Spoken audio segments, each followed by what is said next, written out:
Okay, karon po ay January 4, 2024, Sabado. Ang oras ay alas 7:17 na ng umaga. Okay guys, paano rin nyo itong mabuti guys. Itong nakikita nyo, ito yung mga baboy.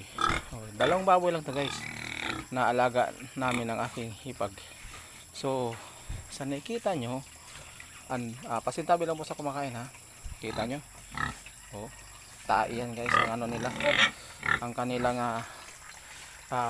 dumi sa katawan, napakarumi dahil syempre hinihigaan nila ang kain nila guys ano, grabe kain guys yan, sino po kang gaganahan kumain ng baboy kung ganito karumi yan, tingnan mo pati yung lagayan ng pagkain nila tingnan nyo grabe gutom na guys.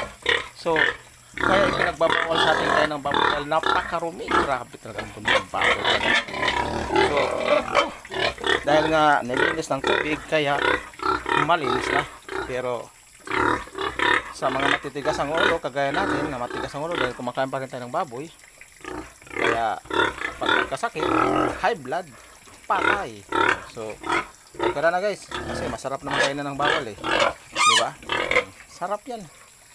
Masarap kainin ang dumi. Pag nagkasakit, bahala na tayo sa ating sarili. Okay?